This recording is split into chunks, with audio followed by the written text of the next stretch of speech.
Nowadays, you see battle royales and you don't even get excited anymore. Back in 2018, it was the newest genre and the one that everyone wanted to play. I remember seeing my friends playing PUBG, but I never could because I didn't have a PC. And then Fortnite came and took over the entire world. But then, after 2 years, a brand new battle royale would come up out of nowhere. This battle royale was none other than Apex Legends. This game was a class battle royale, and you needed to play as a squad of 3 members. Right now we have 20 plus legends, but back then there were only 8 playable characters.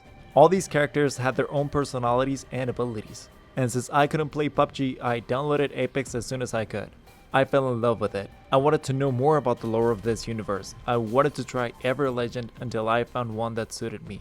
The gunplay was awesome, the movement was smooth as hell, and I would play Apex every time that I could. I didn't have any friends to play with, but I was still having a lot of fun with the game.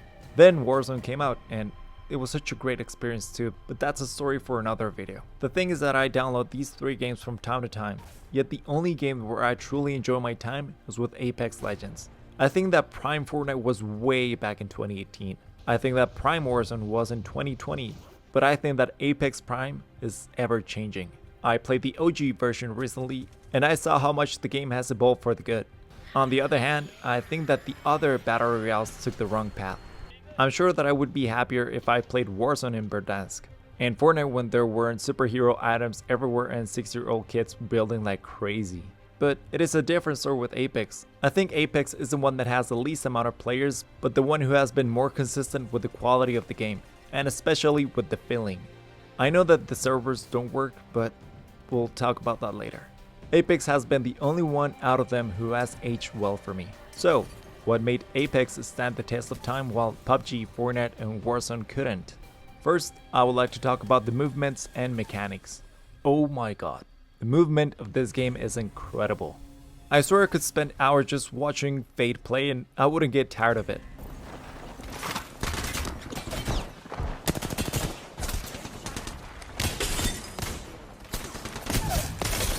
The skill ceiling in this game has to do mostly with the movement, and I am not good at it, but I still find myself trying to come up with a wall bounce, or trying to hop away from enemies' bullets, folding my gun and sliding wherever I can so that I can reach my prey or outrun the zone. There are legends that have better movement than others, like Octane with his sim to give you a boost, and Pathfinder with his grapple. There are various ways to traverse maps, like balloons to redeploy into the air or vehicles to move quicker, or even ziplines that take you all around the maps. And speaking about maps, Apex has had 6 major maps for Battle Royale. They started with Kings Canyon, which is this jungle desert area and has probably the most famous place in the game, School Town. Then World Stage came out in Season 3. A total new map with snowy mountains, a train, the incredible streamer building, and this map is my personal favorite. Then we got Olympus, which has a lot of vibrant colors and is full of gardens with the introduction of the Trident, a new vehicle to get around the POIs faster because there weren't as many redeploy balloons here. We also get a map that is an island, Storm Point, then Broken Moon, and now we have E-District, which is a map that is heavily inspired in Cyberpunk with the neon lights and super tall buildings. As you could probably tell, all of the maps are very distinctive from each other, and I would say that all of them are enjoyable. The Storm Point and Broken Moon are the weakest ones, but hey, you still have 4 that are really good and they are always rotating in case you don't really want to play in one of them. You can always wait an hour and play a different one. And even when they don't add new maps, they're always changing some POIs of the current ones. Take Kings Canyon for instance, it's way different from the one we used to play, yet it still maintains the same vibe. Then we also have the guns and inventory. There's this inventory system that allows you to carry 2 guns and whatever you want, either mats, ammo or grenades. As you find better backpacks, your space grows, and when you kill someone, they drop a box that you can loot with everything that they had. There might not be as many guns in Apex as there are in Warzone for example, but in Apex every gun is different and has advantages and disadvantages compared to the others. Except for you Flatline, you are perfect. There are pretty much 4 guns for every category, but they all serve different purposes and playstyles. For example, you have the Massive and the Peacekeeper, which are both shotguns. The Massive has a better fire rate, but the Peacekeeper can do more damage. Or the Flatline and the R301, which are assault rifles. The Prior does more damage, but the latter has better accuracy. Then you have care packages, which contain the absolute best guns in the game. Whoever goes for it can have them, like the Craver, which is the best sniper in the game. and these guns have their own ammo, so you can save space in your inventory. However, once you run out of that ammo, you cannot find it anywhere else, so that balances the weapon out. Apex has always been a game that is intended to play as a team game. The legends that you pick and the legends that your teammates pick matter a lot. Your synergy with them is very important too. You have to synchronize and strategize how to attack, or where to move next. There should be an aggressive member as the entry fragger, a supportive member, and a defensive legend that is more cautious towards engaging in gunfights and attacking. Once you get down, you have a shield that you can use to protect yourself and don't get fully finished. And if you die, your teammates can grab your banner or craft one to bring you back into the fight. The amount of combinations that you can make and how they all benefit from each other are incredible. The characters and the lore of this game is just amazing. They all have their personalities and some get along and some, well, they don't. And some of them are just chilling there. They all have their respective abilities. A passive ability, a tactical one that helps you mostly in battle, and an ultimate that is more powerful, but you don't get it as often. With all the combinations that you can make, every game can turn out a different way. In Fortnite, for example, you know that every game will end with buildings everywhere, and weird superhero objects for some reason. In Warzone, pretty much the team that has the best position can win, but in Apex, it's a total mystery. One of the teams could have the high ground and still get pushed by a Valkyrie landing on them, or a Pathfinder with a zipline, or even a Wraith with a portal.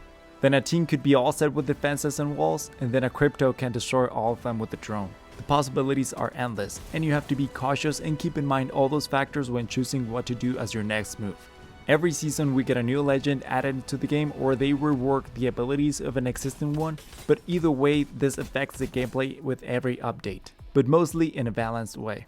The game still feels the same after all, you just have to adapt to the legend meta. And even though there are some legends that are not as good as the others, pretty much every legend is viable and can have their moments. Most legends have been both on the highest and the lowest tier at some point for the ranked leagues, so it feels very balanced. By the way, let me know down in the comments which is your favorite character and why.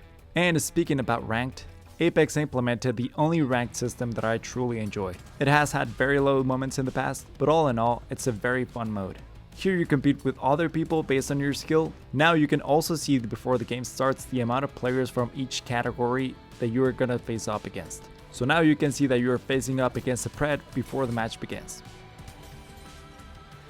Jokes aside, you mostly compete with people of your same level, and you'll get rewarded by getting kills and a good placement, but it gets really competitive. So you're in for a rough one if you really want to get to the next level. The most I've been able to accomplish is low diamond, but I've had a lot of fun while doing so. Then I had to quit because it was just impossible for me as a solo player. But it is so satisfying to get to some of the highest levels. And finally, what I truly think that has made Apex the only battle royale that has succeeded in my eyes is that they took the right direction. Warzone used to be this more grounded experience that totally went away with every update.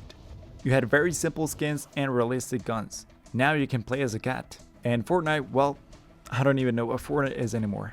While these two games have totally lost the essence they once had for me, I think Apex has only gotten better. The amount of quality changes that they have implemented is insane. And I think I just realized that until I played the launch Royale mode. They have acknowledged the actual problems of the game and solved most of them. Now you land with shields and meds. You have the Evo shields that reward aggressive players, and even survival items to last longer. New maps and changes to the legends, even entire reworks, so that they can compete in the new meta. And they have accomplished all of this without losing the essence of the game. But as much as I like this game and some of the problems have been solved, it has some really big flaws, and I hope that the developers really emphasize on fixing the issues that this game has. My biggest problem with the game has gotta be the servers. Even if you have good Wi-Fi, you're gonna end up losing connection at some point. They kick you out of the game, and if it was a ranked one, it gets really frustrating. The audio of the game is bad too in some situations, and the hackers are still out there. For example, there was a situation of somebody that was #1 pred, and he got banned because he was a hacker. That's really messed up. And don't even get me started on the overpriced items. I would bet that this issue is related more to EA than it is related to Respawn, but I hope that they realize that if they keep on losing the players for not fixing the game, they won't have any people to sell the overpriced items to. But I guess we're responsible for that too. As long as there are people paying for that, they will continue to sell. The game is in a bad state right now, but the changes that are coming for the 24th season are looking awesome. I don't know if it will be enough to save the game from the bad streak of losing players, but I really hope that the developers focus on fixing the game instead of selling more skins, and we can recover a healthy game base.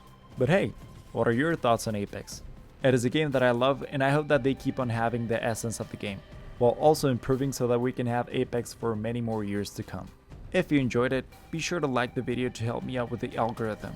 I would appreciate it a lot. Thank you so much for watching. I am the Valley Knight, and I'll see you in the next video.